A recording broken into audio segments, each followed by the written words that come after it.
നമസ്കാരം. മലയാളി വാർത്തയിലേക്ക് സ്വാഗതം. വർഷങ്ങൾക്ക് മുമ്പ് റഷ്യയും യുക്രൈനും തമ്മിൽ സംഘർഷം ആരംഭിച്ച സമയത്താണ് റഷ്യയും ഇന്ത്യയും തമ്മിലുള്ള എണ്ണ വ്യാപാരം കുത്തനെ കുതിച്ചുയർന്നത്. അതായത് യുദ്ധം ആരംഭിച്ചതോടുകൂടി ചില രാജ്യങ്ങൾ, ഇന്ത്യയെ പോലെയുള്ള, ചൈനയെ പോലെയുള്ള ചില രാജ്യങ്ങൾ റഷ്യയോടൊപ്പം നിന്നു. അമേരിക്കയും യൂറോപ്യൻ രാജ്യങ്ങളെയും പോലെയുള്ള ചില രാജ്യങ്ങൾ മറ്റ് യുക്രൈനോടൊപ്പം നിന്നു. അമേരിക്കയും അതുപോലെ തന്നെ യൂറോപ്യൻ രാജ്യങ്ങളും പണവും ആയുധങ്ങളും നൽകിയാണ് യുക്രൈനെ സഹായിച്ചു കൊണ്ടിരുന്നത്. അതുകൊണ്ട് തന്നെ ഈ സംഘർഷം ആരംഭിച്ചതോടുകൂടി ലോകരാജ്യങ്ങൾ രണ്ട് ചേരിയിലായി നിലകൊണ്ടു. ഇന്ത്യ പക്ഷേ യുദ്ധത്തിൻ്റെ കാര്യത്തിൽ ആരെയും സഹായിക്കാൻ മുന്നോട്ട് വന്നില്ല. റഷ്യയുമായി ഇന്ത്യക്ക് അഗാധമായ നയതന്ത്ര ബന്ധമുണ്ട്, ചരിത്രപരമായ നയതന്ത്ര ബന്ധമുണ്ട്. ആ ബന്ധം ഇന്ത്യ കാത്തുസൂക്ഷിച്ചു എന്ന് മാത്രമാണ്. പക്ഷേ യുദ്ധത്തിൻ്റെ കാര്യം ഇന്ത്യ ഇറാനുമായും യുക്രൈനുമായും ഒരുപോലെ സംസാരിക്കുകയാണ് ചെയ്തത്. പക്ഷേ ഈ യുദ്ധം കാരണം, അല്ലെങ്കിൽ യുക്രൈനെ ആക്രമിച്ചത് കാരണം റഷ്യയ്ക്ക് മേൽ അമേരിക്കയും യൂറോപ്യൻ രാജ്യങ്ങളുമെല്ലാം ഉപരോധം ഏർപ്പെടുത്തുകയാണ് ചെയ്തത്. ഈ ഉപരോധം വന്നതോടുകൂടി റഷ്യക്ക് അന്താരാഷ്ട്ര വിപണിയിൽ എണ്ണ വിറ്റഴിക്കാൻ കഴിയാത്ത ഒരു സാഹചര്യം വന്നു. ഈ സാഹചര്യത്തിൽ റഷ്യയുടെ എണ്ണ കെട്ടിക്കിടക്കുന്നുണ്ട്. അതുകൊണ്ട് തന്നെ റഷ്യ സമീപിച്ചത് ഇന്ത്യയാണ്. കാരണം ഇന്ത്യയാണ് ലോകത്തിലെ രണ്ടാമത്തെ ഓയിൽ ഇമ്പോർട്ടർ. കെട്ടിക്കിടക്കുന്ന ഈ പെട്രോളിയം ഉൽപ്പന്നങ്ങൾ ഒരു ഡിസ്കൗണ്ട് റേറ്റിൽ, അതായത് അന്താരാഷ്ട്ര വിപണിയിൽ നിന്നും വളരെ താഴ്ന്ന വിലയ്ക്ക് ഇന്ത്യക്ക് നൽകാൻ തയ്യാറാണ് എന്ന് റഷ്യ പറയുകയായിരുന്നു. ഇന്ത്യ കണ്ണുമടച്ചുകൊണ്ട് ആ ഓഫർ സ്വീകരിച്ചു. കാരണം റഷ്യയും യുക്രൈനും തമ്മിൽ സംഘർഷം ആരംഭിച്ച സമയത്ത് തന്നെ ആഗോള എണ്ണ വിപണി ഉണരുകയും എണ്ണവില ഉയരുകയും ചെയ്തു. ഈ ഉയർന്ന എണ്ണവില കാരണം പല രാജ്യങ്ങളിലും വലിയ സാമ്പത്തിക പ്രതിസന്ധി ഉണ്ടായി. അത്തരമൊരു സാമ്പത്തിക പ്രതിസന്ധിയിലേക്ക് പോകുന്നു എന്ന ഘട്ടം വരുമ്പോഴാണ് റഷ്യ ഈ ഓഫർ വയ്ക്കുന്നത്. അതുകൊണ്ട് തന്നെ ഇന്ത്യ ആ ഓഫർ രണ്ട് കൈയും നീട്ടി സ്വീകരിക്കുന്നു. അന്താരാഷ്ട്ര വിലയേക്കാൾ കുറഞ്ഞ വിലയ്ക്ക് റഷ്യ എണ്ണ നൽകാൻ ആരംഭിക്കുന്നു. അങ്ങനെ ഗൾഫ് രാജ്യങ്ങളെ എണ്ണയ്ക്ക് വേണ്ടി ആശ്രയിച്ചു കൊണ്ടിരുന്ന, ഗൾഫ് രാജ്യങ്ങളെ മാത്രം ആശ്രയിച്ചു കൊണ്ടിരുന്ന ഇന്ത്യ പതിയെ ഇന്ത്യയുടെ ഇറക്കുമതി മെല്ലെ റഷ്യയിലേക്ക് കൂടി മാറ്റുന്നു. കാരണം വൈവിധ്യവൽക്കരണം അത്യാവശ്യമാണ്. അത് ഈ അടുത്ത കാലത്ത് ഇന്ത്യക്ക് ഏറെ ബോധ്യപ്പെട്ട കാര്യമാണ്. അന്ന് പശ്ചിമേഷ്യയിൽ പ്രശ്നങ്ങളൊന്നും ഉണ്ടായിരുന്നില്ലെങ്കിലും പതിയെ ഈ ഗൾഫ് രാജ്യങ്ങളുമായിട്ടുള്ള എണ്ണ വ്യാപാരം ഇന്ത്യ കുറച്ചു. സൗദി അറേബ്യയുമായും UAE-യുമായും കുവൈറ്റുമായും മറ്റു പല രാജ്യങ്ങളുമായിട്ടുള്ള പെട്രോളിയം വ്യാപാരം ഇന്ത്യ കുറച്ചു. പകരം ഇത് റഷ്യയിലേക്ക് പോയി. അങ്ങനെ വില കുറഞ്ഞ എണ്ണ ഇന്ത്യയിലേക്ക് ഒഴുകി തുടങ്ങി. ആ എണ്ണയാണ് ഇന്ത്യയിൽ പെട്രോളിയം വില വർധനവിനെ പിടിച്ചു നിർത്തിയത് എന്ന് നമുക്കറിയാം. ഇങ്ങനെ റഷ്യയിൽ നിന്നും എണ്ണ വാങ്ങുന്നത് ഏതാണ്ട് 70%-ഓളമായി. ഇന്ത്യയുടെ എണ്ണ ഇറക്കുമതിയുടെ 70%-ഓളം റഷ്യയിൽ നിന്നാണ് എന്ന ഒരു ഘട്ടം വരെ എത്തി.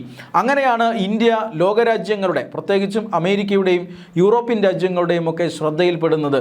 ഞങ്ങൾ ഏർപ്പെടുത്തിയ ഉപരോധത്തെ പരാജയപ്പെടുത്താൻ റഷ്യ ചൈനയെയും ഇന്ത്യയും ഉപയോഗിക്കുന്നു. ഇന്ത്യ ഒരു കാരണവശാലും റഷ്യയിൽ നിന്നും എണ്ണ വാങ്ങരുത് എന്നവർ തിട്ടൂരമിറക്കുന്നു. പക്ഷേ ഇന്ത്യ അത് അംഗീകരിക്കുന്നില്ല. ഞങ്ങളുടെ രാജ്യ താല്പര്യമാണ് വലുത്, ഞങ്ങളുടെ ഊർജ്ജ സുരക്ഷയാണ് വലുത്, ഞങ്ങൾ എവിടെ നിന്ന് എണ്ണ വാങ്ങണമെന്ന് ഞങ്ങൾ തീരുമാനിക്കും എന്നാണ് അന്ന് ഇന്ത്യ അമേരിക്കയ്ക്കും യൂറോപ്യൻ രാജ്യങ്ങൾക്കും നൽകിയ മറുപടി.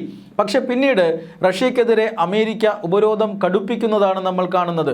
റഷ്യയിൽ നിന്നും എണ്ണ വാങ്ങുന്ന ഓയിൽ കമ്പനികളെ അമേരിക്ക ഓരോന്നോരോന്നായി കരിമ്പട്ടികയിൽപ്പെടുത്തി തുടങ്ങി.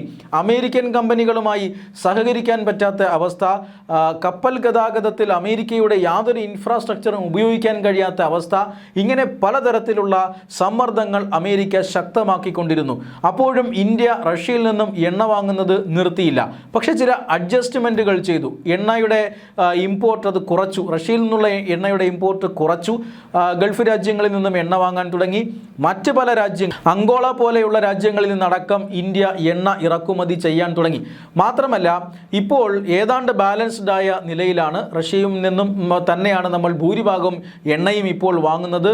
റഷ്യ ഇപ്പോൾ ഇന്ത്യയുടെ എണ്ണ സ്രോതസ്സിൽ ഒന്നാമത്തെ രാജ്യമാണ് എന്ന കാര്യത്തിൽ തർക്കമൊന്നുമില്ല. പക്ഷേ അമേരിക്കൻ സമ്മർദ്ദത്തിന് വഴങ്ങേണ്ടി വന്നു. കാരണം അത്രമാത്രം ബുദ്ധിമുട്ടുകൾ അമേരിക്ക ഉണ്ടാക്കുന്നുണ്ട്.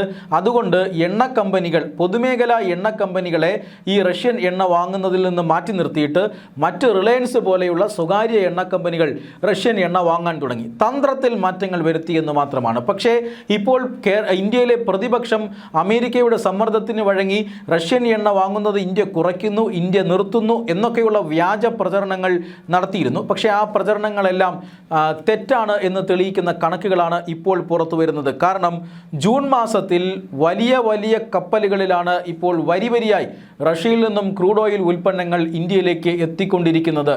റഷ്യയിൽ നിന്നുള്ള ഇന്ത്യയുടെ എണ്ണ ഇറക്കുമതി കുതിച്ചു കയറുകയാണ്. വലിയ രീതിയിൽ എണ്ണ ഇറക്കുമതി ഇപ്പോൾ റഷ്യയിൽ നിന്നും ഇന്ത്യ നടത്തുന്നുണ്ട്. അതിന് രണ്ട് കാരണങ്ങളുണ്ട്. ഒന്ന്, റഷ്യൻ എണ്ണ അതായത് വില കുറച്ച് റഷ്യ ഇന്ത്യക്ക് എണ്ണ നൽകുന്നു. അത് നേരത്തെ തന്നെ റഷ്യയിൽ നിന്നും എണ്ണ ഇറക്കുമതി ചെയ്തുകൊണ്ടിരുന്നതാണ്. രണ്ടാമത്തെ കാര്യം, ഹോർമൂസ് കടലിടുക്കിൽ പ്രതിസന്ധി ഉണ്ടാകുന്നു. ഗൾഫിൽ നിന്നും എണ്ണ ലഭിക്കാത്ത സാഹചര്യം ഉണ്ടാകുന്നു. ഈ രണ്ട് സാഹചര്യങ്ങളും കണക്കിലെടുത്തുകൊണ്ടാണ് ഇപ്പോൾ റഷ്യയിൽ നിന്നുള്ള എണ്ണ ഇറക്കുമതി ഇന്ത്യ വല്ലാതെ വർദ്ധിപ്പിച്ചിരിക്കുന്നത്.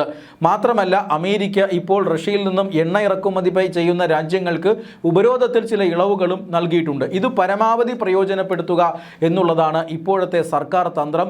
ഇന്ത്യയുടെ എല്ലാ റിഫൈനറികളിലേക്കും റഷ്യൻ എണ്ണ ഒഴുകുകയാണ്.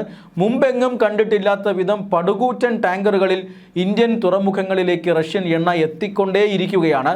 എണ്ണ സംഭരിക്കാവുന്നതിൻ്റെ അങ്ങേയറ്റത്തെ സംഭരണശേഷി ഇപ്പോൾ ഇന്ത്യ ഉപയോഗിക്കുന്നുണ്ട്.